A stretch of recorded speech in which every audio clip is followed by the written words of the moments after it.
அனைவருக்கும் வணக்கம். இன்னைக்கு ஒரு கட்டுரை பற்றி பார்க்கலாமா? இன்னைக்கு நான் பேசுறதுக்காக தேர்ந்தெடுத்த கட்டுரை துடுப்புக்குழி ஐயா தோ பரமசிவன் அவர்கள் எழுதியது. இப்படி ஒரு கலாச்சாரம் பண்பாடு தமிழரிடையே கிராமங்களில் பொதுவாக இது இருக்குன்றது எனக்கு உண்மையிலேயே இதுவரைக்கும் தெரியாது. இந்த கட்டுரையை படிக்கும்போது ரொம்ப ஆச்சரியத்தையும் வியப்பையும் தந்தது எனக்கு இந்த கட்டுரையும் இந்த பண்பாடும்.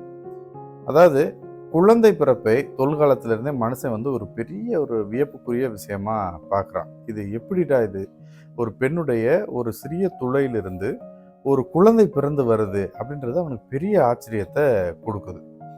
அப்போது அந்த சூழ் தாங்கி நிற்கிற வயிறு ஒரு குழந்தை பிறப்பை தர்றதுனால அது ஒரு வழிபடுகிற இடமா மனிதன் பார்க்குறான். அப்போது இந்த மனிதனுக்கு இது இவ்வளோ ஆச்சரியத்தோடு பிறக்கிற குழந்தை, அந்த குழந்தையோடு பிறந்த நஞ்சும் கொடியும் கூட அச்சம் தருகிற ஆனால் வழிபடும் ஒரு பொருளாகவே அவனுக்கு படுது.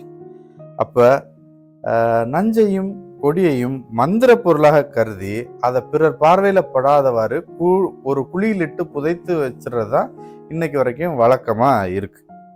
இப்ப குறைந்த வலியுடன் தாயினையும் குழந்தையினையும் உயிரிழப்போ பிற இழப்புகளோ இல்லாமல் பிரித்து தந்ததற்காக பெண்ணின் பிறப்புறுப்பு அதை பிரித்து தந்தது பெண்ணின் பிறப்புறுப்பு தானே, அதை ஒரு தெய்வீக அருளுடையதாக மனுஷன் பார்த்துருக்கான். நஞ்சும் கொடியும் கூட தெய்வத்தின் பிரதிநிதியாக கருதி அவற்றை புதைத்த இடத்த தீட்டு காலம் முடிகிற வரைக்கும் ஒரு வழிபடு இடமா கருதி இருக்கிறான். குழந்தை பேற்று தீட்டை கழிக்கிறதுன்றது 10 நாள் 16 நாள், பொதுவாக 10ஆம் நாள் இல்லை 16ஆம் நாள் தீட்டு கழிக்கிறாங்க. அந்த அன்னைக்கு துடுப்பு குழி போடுதல் அல்லது தொடுப்பு குழி போடுதல் என்னும் சடங்கு நடைபெறுகிறது.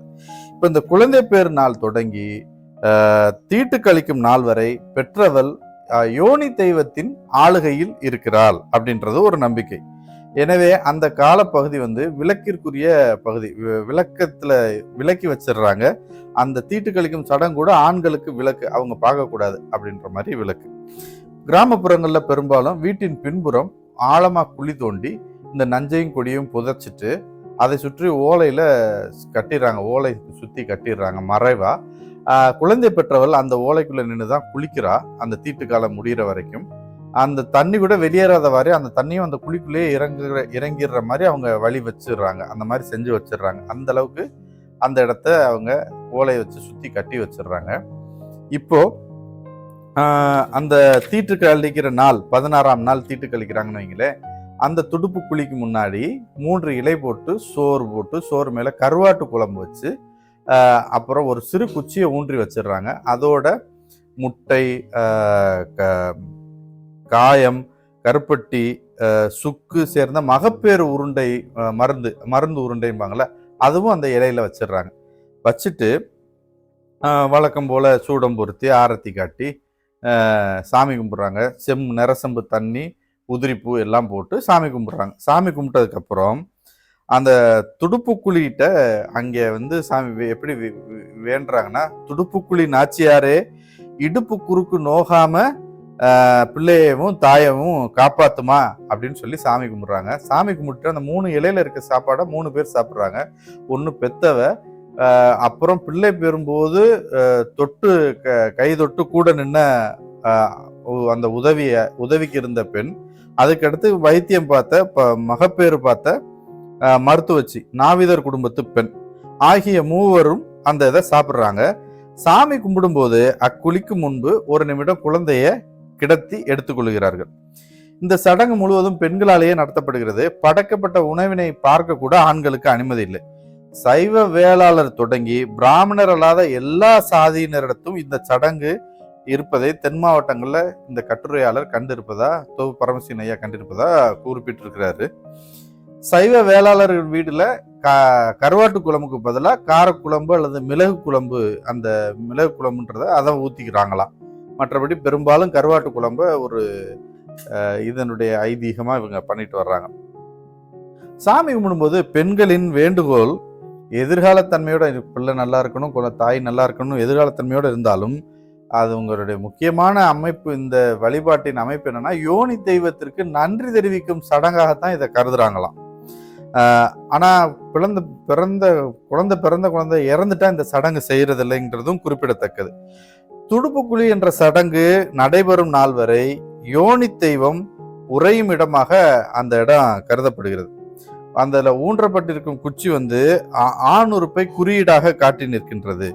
கருவாட்டு குழம்பும் மகப்பேறு மருந்தும் மருத்துவ தன்மையுடையனவாகவும் மந்திர தன்மையுடையனவாகவும் கருதப்படுகின்றன. இப்ப கும்பகோணத்துக்கு பக்கத்துல தாராசுரத்துல ஒரு கோயில் இருக்கு, நெடுஞ்சாலை ஓரமாக சக்கராயி கோயில் அப்படின்றாங்க. அந்த கோயில் யோனி தெய்வத்தின் கோயிலாம். முகத்திற்கு பதிலாக தாமரை மலரோடு ஆடையின்றி பிறப்புறுப்பினை வெளிக்காட்டி குத்துக்கால் இட்டபடி இத்தெய்வத்தின் சிலை அமைந்துள்ளது. இன்னைக்கு வரைக்கும் அந்த பகுதியில் வாழ்ற மக்கள் குழந்தை பிறந்தா அந்த குழந்தையை கொண்டு அந்த தெய்வத்தின் முன்னாடி ஒரு நிமிடம் கீழே கிடத்தி எடுத்துட்டு போறதை இன்னும் வழக்கமா வச்சிருக்கிறாங்களாம். சிமெண்ட் நாகரிகம் பரவிய நகர்ப்புறங்களிலும் மகப்பேறானது மருத்துவமனையில நிகழ்வும் இடங்களிலும் இச்சடங்கு இந்த சடங்கை சாமி கும்பிட்ற சோறு போட்டு இது சாமி கும்பிட்ற இந்த சடங்கை வீட்டில் திருவிளக்கின் முள் பெண்கள் இப்பயும் செஞ்சிட்டு இருக்கிறாங்களாம். சமூகவியல் அறிஞர் GS சூரியே இந்தியாவின் வடபகுதி மக்களிடத்திலும் இந்த மாதிரி ஒரு பண்பாடு இருக்கு, நஞ்சும் குடியும் பற்றிய நம்பிக்கைகள் சடங்குகள் குறித்து ஆங்கிலத்துல ஒரு கட்டுரை எழுதியிருக்கிறாராம். தமிழ்நாட்டில் யோனி வழிபாடு நடந்ததற்கான தொல் எச்சமாக இன்றும் தாராசுரம் சக்கராயி கோயிலும் இந்த வீட்டு சடங்குகளும் வீட்டுல நம்ம செய்யற சடங்குகளும் எஞ்சியுள்ளன அப்படின்னு ஐயா குறிப்பிடுறாரு. இது போக பிற வகையான சிற்ப சான்றுகள், கோயில் தூண்கள்ல இருக்கிற சில சிற்பங்கள் ஆகியவையும் இந்த சடங்குகளை வெளிக்காட்டும் விதமாக அமைந்துள்ளன அப்படின்னு இந்த கட்டுரையை முடிச்சிருக்கிறாரு.